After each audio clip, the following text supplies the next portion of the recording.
조금 전 백 반장과 얘기했던 대로 검찰이 오늘 민주당 이재명 대표의 최측근 정진상 정무조정실장에 대한 압수수색에 들어갔습니다. 이제 검찰 수사가 정말 이 대표 바로 앞까지 왔다는 분석이 나오고 있죠. 또 이태원 참사 관련해서는 민주당이 국정조사와 특검 동시 추진에 나섰는데요. 오늘 정의당 기본소득당과 함께 국정조사 요구서를 제출했습니다. 국민의힘은 응할 수 없다는 입장인데 관련 소식을 유한울 체커가 정리했습니다.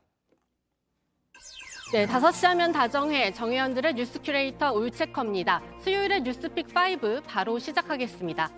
네, 오늘 준비한 소식은요. 턱 및 압수수색, 국정조사 추진, 자유민주주의, 트럼프 부활, 7차 유행으로 잡아봤습니다. 검찰이 민주당 이재명 대표의 측근 정진상 정무조정실장에 대한 동시다발적인 압수수색에 들어갔습니다. 정 실장의 자택과 사무실이 그 대상입니다. 정 실장에 대한 검찰 수사가 임박했다는 관측 이미 나온 상태였습니다. 어제 이 소식이 들려오면서입니다. 네, 민주당 이재명 대표의 측근인 민주연구원 김용 부원장이 재판에 넘겨졌습니다. 이 대표의 대선 경선에 쓸 목적으로 지난해 대장동 사업자로부터 불법 정치 자금을 받은 혐의입니다. 김 부원장은 검찰이 창작 소설을 쓰고 있다고 반박했습니다.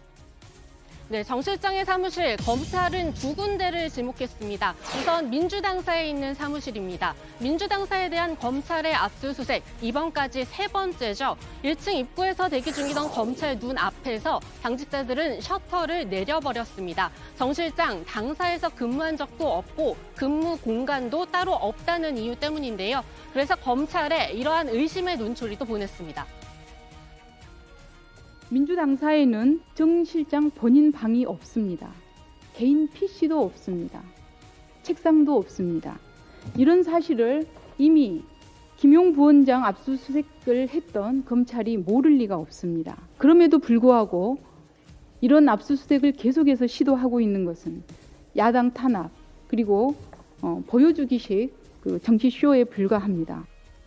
네, 이렇게 아무것도 없기 때문일까요? 낮 12시 40분쯤 검찰이 민주당사에 들어가서 압수수색에 착수했다는 소식 들어왔고요. 정 실장의 또 다른 사무실은 국회 본청에 있습니다. 이재명 당대표실 바로 맞은편인데요. 검찰은 여기에 대해서도 압수수색을 시도했습니다. 말 그대로 이 대표의 턱 밑까지 치고 들어온 겁니다. 본청에 대한 압수수색 시도 흔한 일은 아닙니다. 이번에도 2017년 이후 5년 만인데요. 흔한 일 아닌 만큼 국회의장에게 미리 보고하는 게 관례입니다. 하지만 김진표 의장, 검찰을 직접 만나지 않았고요. 정무수석을 통해 국회 본청이 가진 상징성을 고려해 의미 제출 형식이 바람직하다 이런 뜻을 전했습니다. 이 턱 밑까지 치고 들어온 검찰 수사에 이재명 대표 오전 8시 50분에 긴급 지도부 회의를 소집했습니다. 그리고 곧바로 원래 예정돼 있던 최고위원 회의도 열었는데요. 역할 분담이 이뤄집니다. 이 대표는 검찰이라는 단어 아예 입에 올리지 않았고요. 그 대신 최고위원들이 나섭니다. 야당 당사 침탈에 이어 검찰은 지금 국회까지 침탈하려고 하고 있습니다. 국민의 절반은 이재명 당대표를 찍었습니다. 0.7%의 차이의 정권입니다. 정부 여당이 야당을 짓밟으면 국민이 정부 여당을 심판할 것입니다. 온갖 압수수색을 하고 내용은 없고 그리고 언론에 흘리고 그리고 정치적 탄압하고 이것은 범죄 행위입니다.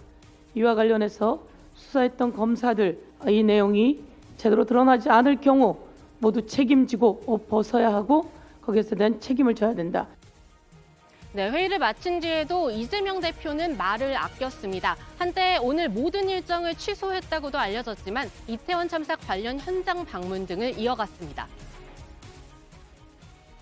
지금 민주당사 이어서 국회 안까지 이제 들어오겠다고 하는데 한 말씀 부탁드립니다. 검찰 행태 좀 정치 탄압이라고 보시는지요? 네, 이런 이 대표를 향해 국민의힘은 당당하게 검찰의 법 집행에 협조하라고 했습니다. 정진석 비대위원장은 민주당을 향해서도 당대표의 사법 리스크 방어에 힘쓰지 마시고 민생에 집중해 주시라 이렇게 말하기도 했습니다. 이익공동체 대장동 형제들이 무너지고 있습니다. 대장동 저수지에 빌부터 이익공동체를 형성하고 수백억 원대의 자금을 이용해 정치인 이재명의 비밀 군모를 만들고자 했던 정황이 드러나고 있습니다. 민주당은 더 이상 대장동 공동 이익체를 위한 방패막이에 휘둘려서는 안 될 것입니다. 네, 국민의힘에서 말한 대장동 형제들 과연 누굴까요? 어제 재판에 넘겨진 김용 부원장의 공소장 내용에 따르면 김용 부원장, 정진상 실장, 또 유동규 전 본부장입니다. 대장동 민간 사업자인 김만배 씨, 본인과 친인척 명의로 보유하던 대장동 지분의 24.5%가 이 3인방 몫이라고 했다는데요. 금액으로 따지면 428억 원입니다. 김 씨가 이러한 지분을 약속한 이유, 3인방의 돈 요구 때문이었다고 하는데요. 특히 김 부원장은 작년 민주당 대선 경선을 앞두고 요구했다는 게 검찰 수사 결과입니다. 이재명 캠프에서 조직을 맡아서 광주 등을 돌고 있는데 자금이 필요하다, 이렇게 말했다는 겁니다. 하지만 김 씨가 돈을 주지 않자 대신 남욱 변호사에게 경선 자금을 요구했다는 건데요. 중간에서 다리 역할을 한 유동규 전 본부장, 이렇게 얘기한 적도 있죠. 김용 부원장에게 이제 자금 넘길 때 이게 대선 자금으로 쓰일 거라는 걸 좀 알고 계셨을까요? 경선 자금을 알고 있습니다. 정 실장은 소위 대장동 일당에게 뇌물을 받은 혐의도 받고 있습니다. 2013년부터 2020년까지 모두 1억 4천만 원입니다. 대장동 사업 추진 당시 이재명 성남시장 밑에서 정책보좌관과 정책실장을 지낸 게 정 실장이죠. 이러한 정 실장이 비공개 정보를 흘리거나 도움을 준 대가로 이 돈을 챙겼다고 검찰은 보고 있는데요. 조금 전에 설명해드린 대선 자금의 흐름에도, 그리고 이 대장동 특혜의 흐름에도 결국 정점에는 이재명 대표가 있습니다. 여기에 여전히 풀리지 않는 의문, 바로 대장동 민간 사업자 중에 가장 많은 이득을 챙긴 천화동인 1호의 실체인데요.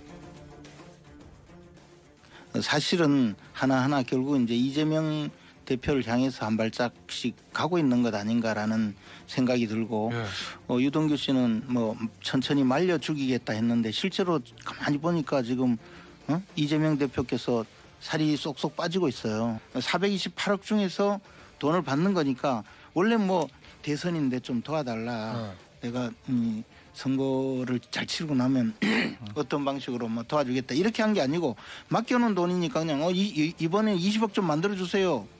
빨리 준비해 주세요 해서 하나씩 받으러 가는 그런 형태거든요.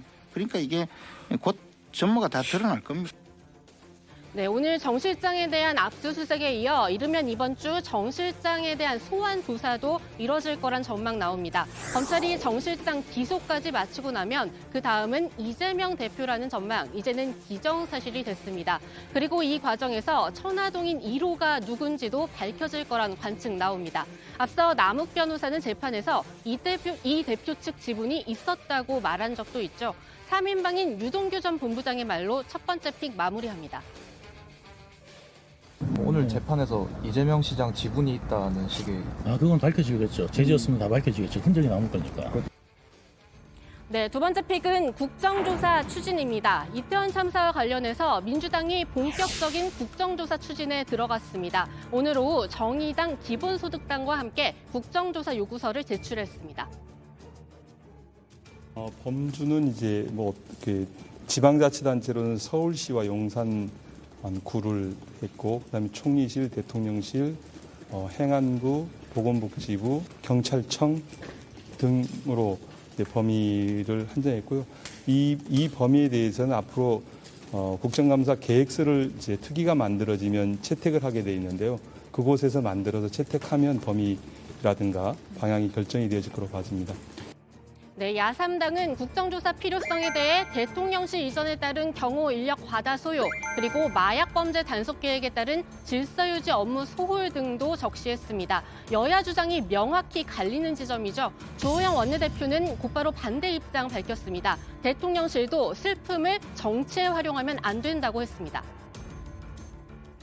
지금은 수사가 착착 진행되고 있기 때문에 지금 국정조사를 하자고 하는 것은 오히려 정치적인 의도가 있는 것이다. 저희들은 그렇게 판단하고 있습니다.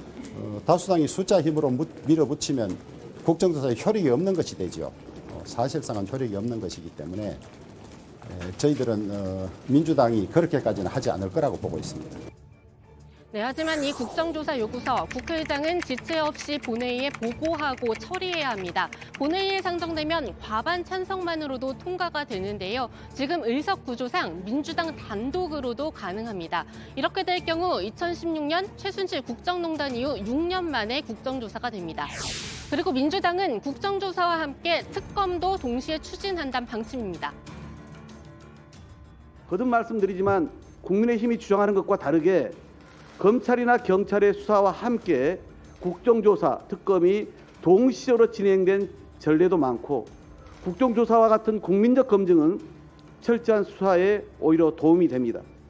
그럼에도 여당 국민의힘이 국정조사에 끝내 동참하지 않는다면 이는 진실을 밝히라는 국민 명령에 정면으로 맞서는 일임을 명심하기 바랍니다.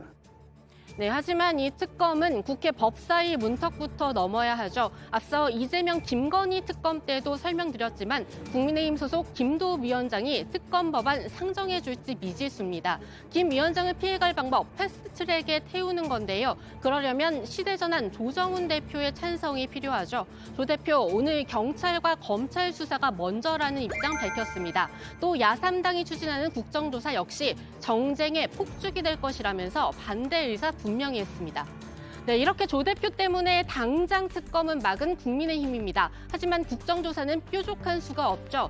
그래서 들고 나온 프레임, 민주당의 도를 넘는 정쟁합니다. 그중 하나로 드는 예가 바로 민주당의 이 주장입니다. 세상에 어떤 참사에서 이름도 얼굴도 없는 곳에 온 국민이 분향을 하고 애도를 합니까? 당연히 유족들이 반대하지 않는 한 이름과 영정을 당연히 공개하고 진지한 애도가 있어야 됩니다. 숨기려고 하지 마십시오.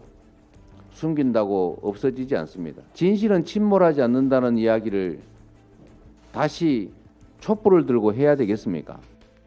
네, 어제까지만 해도 당 차원에서의 논의가 없었다고 선을 그었던 부분인데 결국 이렇게 대표 입에서 나왔습니다. 이렇게 되면 당의 공식 입장이 돼버리는데요. 국민의힘은 폐륜 정치다, 발상 자체가 비정상이다 이렇게 꼬집었습니다. 지금 제정신인가요? 아니 이게 지금 안 그래도 정말 참담한 심정일 수밖에 없는 유가족과 또 추모 분위기를 이용해서 앞서 말씀드린 대로 그야말로 정치 투쟁을 이어가겠다는 것인데 이게 의도적으로 실행자 명단이나 사진, 프로필 등을 공개하는 쪽으로 추진하겠다는 발상 자체가 제가 보기에는 정상적이지 않습니다. 상식 밖의 일이라고 생각이 됩니다. 하지만 결국 이 문제, 정치권이 함부로 왈가왈부할 문제 아니라는 지적 나옵니다. 사실 이 문제는 결국은 유족들이 판단을 해야 되는 것입니다. 네, 유족들이 뭐 동의를 구하는 전제 속에서라는 말씀은 하셨지만 그분들의 뭐 명단을 다 공개를 하고 뭐 이렇게 하자라는 얘기를 외부인이 먼저 이렇게 얘기를 한다. 이거는 정말 적절하지 않은 생각이라고 보고요. 어쨌든 이 사건의 피해 당사자들과 유족들과 그분들의 어떤 의지와 의견으로 일들이 시작돼야 될 부분이라는 생각합니다. 네, 오늘의 뉴스픽은 여기까지입니다. 오늘도 1, 2픽 넘치게 준비해봤는데요. 역시나 알차게 준비한 3, 4, 5픽도 들어가서 전해드리겠습니다. 뉴스픽 5였습니다.